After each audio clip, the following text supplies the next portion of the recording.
Welcome to Dan Really Likes Wine on a slightly unusual location. It's all a little Downton Abbey here today because we're not in the usual Dan Really Likes Wine cellar in Johannesburg.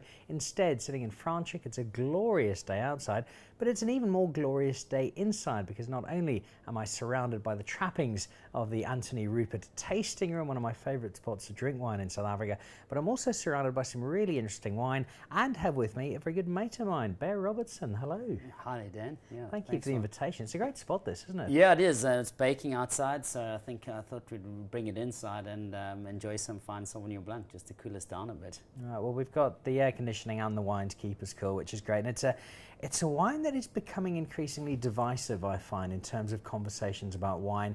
There's one element of wine drinking in South Africa in particular where Sauvignon Blanc's brilliant as long as it's blasted to a fraction over 0 degrees and we're drinking it about 3 hours after it was made.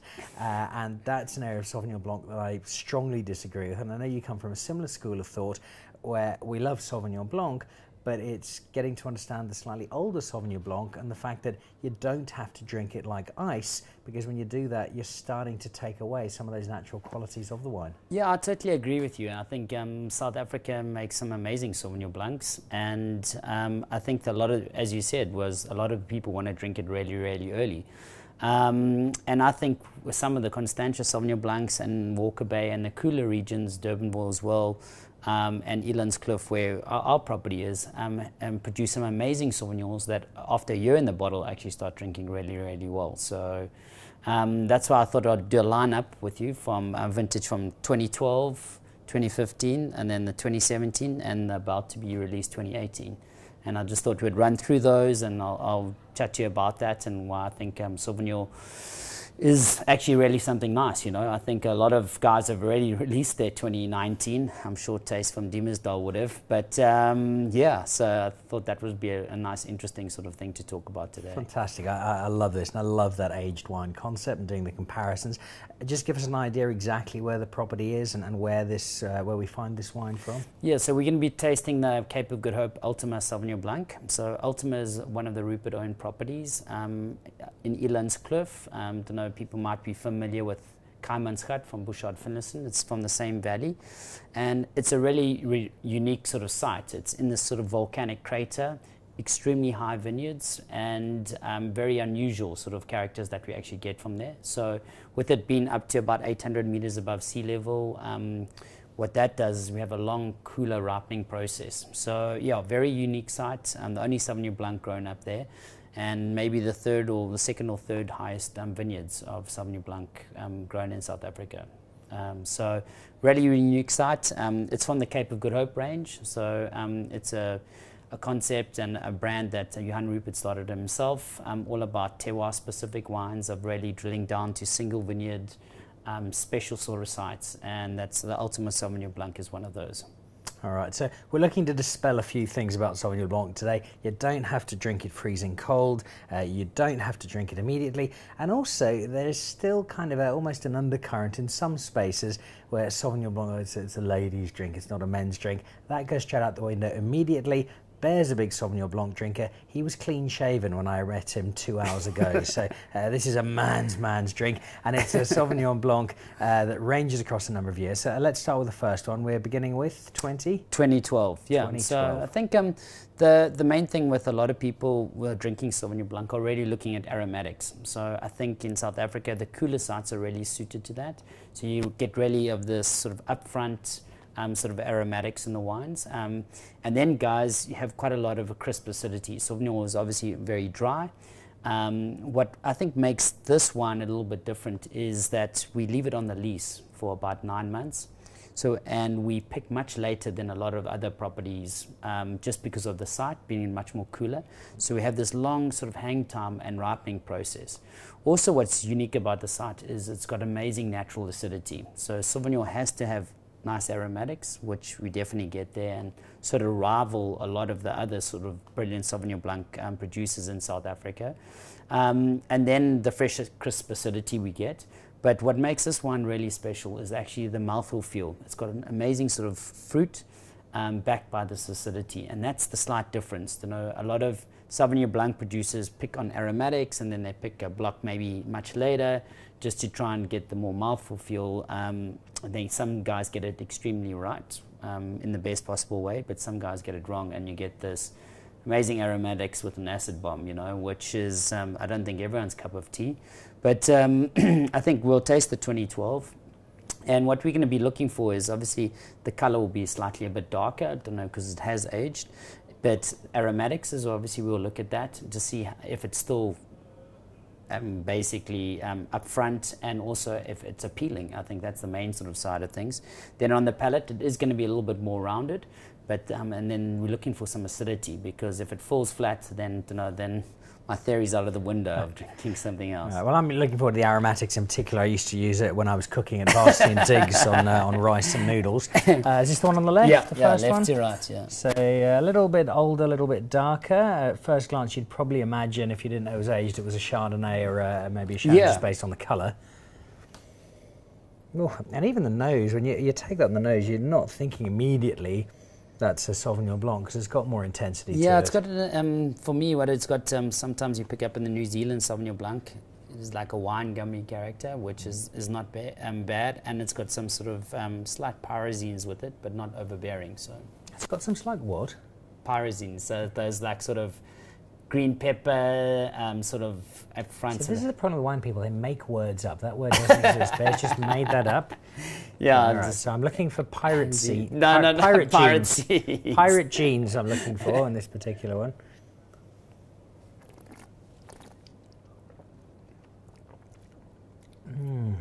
Oh. So yeah, I think what you'll taste, this will be a lot more weightier and more generous on the mid palate than the 18 that we're going to taste later.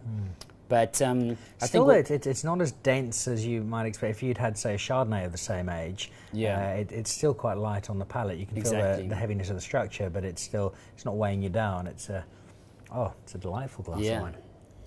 And I hate the term food wine, but already I'm picturing the kind of things I'd love to eat with this, like 17 crayfish. Oh. That's great. And there's absolutely no sense, and again it speaks to that Sauvignon Blanc feeling in South Africa. I must drink it immediately. Yeah. Where's the 2020? I'm in 2019, I can't find 2020. This is 7 years old now, and there's no sense that this is even beginning to fray around the edges. It's just a perfectly balanced glass of wine. Yeah, I think that could be a threat towards Sauvignon Blanc by guys trying to push it and making it concentrate on the aromatics and not really the mouthful feel, and making it too fresh and crisp. You know, people sometimes will start moving away from that because of drinking too many glasses, almost getting acid burn. And I think that's one of the threats to Sauvignon Blanc in South Africa. But and that's my own personal opinion. But I think if you have this nice, fresh, crisp, and it's well balanced, it's a great drink. All right, 2012's doing superbly. Next vintage we move on to? 2015, yeah. 2015. Terrific year if you were a Japanese rugby player. And already, that's a very different nose, that, isn't it? Yeah. It's got quite a savoury feel to it. And a nice lighter colour. So the 2012 was also the first vintage that we made from this vineyard.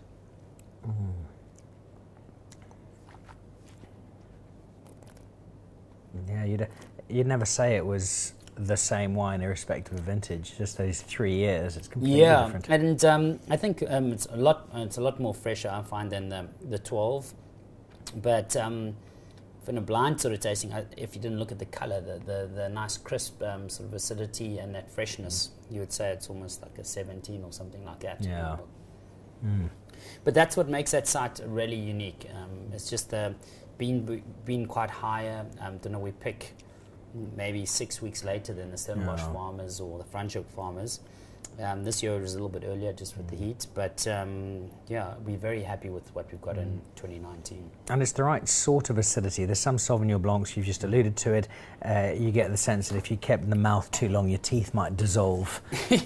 Whereas there is the acidity there, but it's a pleasing acidity, and it contrasts nicely with the mouthful of wine. Yeah. All right, I do like that as well. The first one, though, still very much my favourite. What's up next, Beth? So the 2017, so that's our current vintage. We're almost near the tail end of that in the market. So yeah, 17 was also a really good vintage for us. Oh, that's tropical. Yeah. Almost a nose of a rather inexpensive sunscreen I bought in Greece on holidays last year. Which probably didn't do much good. Looking at him. Yeah, it's just a nice, bright, vibrant nose. Yeah. And I think there's some amazing, other than our property, some great other examples of what the guys are doing of aged Sauvignon Blancs. Some people are putting it in slightly oak barrels. So Lomera, in fact, was back in the day, the late Anthonij started Lomeran's Blanc Fumé, which was a huge hit. Blanc Fumé being Sauvignon Blanc aged in oak barrels, and sort of a huge trend that the Robert Mondavi did in the US. And that was our biggest single production from this property in the late 90s, early 2000s. Obviously, people moved away from the oaking, more the freshness of that. But Sauvignon Blanc is still #1 in sales for if we had to look at our white wine varietals. I can see why. This is this almost feels. I'd probably say this was slightly older than the previous wine, just on tasting it. It's got a really nice structure to it.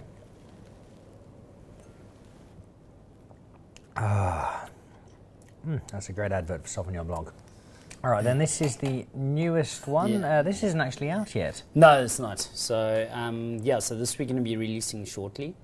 Also the 2018, so it's going to be a lot more fresher than that we tasted on the 17.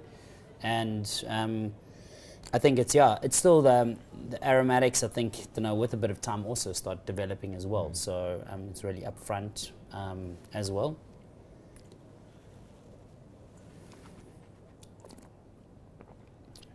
We also leave our wines on the lees, so which is almost the dead yeast cells, which also help quite a bit. And it gives you almost like a slight creamy texture to the wine, or it's almost like rounds it up a little bit, which also is really nice. So that's why we bottle much later than everyone else. So we usually... You've always been a bit slow, really, haven't you? Hey, we are in the Cape, you know. Well, what I'm getting here... It's just that very, very faint effervescence that always says to me, good wine, but keep it a bit longer. Yeah, no, for sure. It is a terrific selection, though, and I get the occasional email from irate Sauvignon Blanc fans who are adamant that I'm spending far too much time telling people to drink things like Chenin and Chardonnay, which I don't think we drink enough of. But when Sauvignon Blanc is done right, and I think we've got some great examples here, it's a wonderful advert for wine as a whole, and South African wine in particular. But getting it right does involve those things, to labour a point, having it a bit older, having it not quite as cold as people would normally drink it, for sure. and appreciate it for developing into its full potential. No, definitely, I totally agree with you, Dan. There we go. That is a splendid way to start the day. If you're watching this at home, it's about 6:10 in the morning at the moment, so Bear and I've got a great day ahead of us. It's a lovely selection of wine, and it's really cool because it comes from an unexpected area of Sauvignon Blanc, but you've turned it into something really special. It's a terrific range. It's a range I'm very fond of, and hopefully, as people are watching this, they're saying, right, well, I'm going to go out and I might not look for the 2019 Sauvignon Blanc, but I'll find stuff a bit older, keep it for a year or two. It doesn't have to be 20 years, but keep it for an extra year or two and enjoy what this wine has the potential to become. Definitely, and I think it's, obviously there are Sauvignon Blancs that are made to be drunk within the year, and that's the style and structure. But there's some amazing wines that are maybe a bit more in the high end of the price bracket that can do with some amazing age on them, so... Yeah, I think there's a good balance in our market. There we go. There's a lot of terrific Sauvignon Blanc in South Africa, but just try it. Next time you buy some, look for something that's a year or two older, maybe a 2017, or if you've got some 2018, hang on to it for 6 months. See where it goes. Try not to serve it straight out of the freezer, and you might just be pleasantly surprised by discovering another side of Sauvignon Blanc.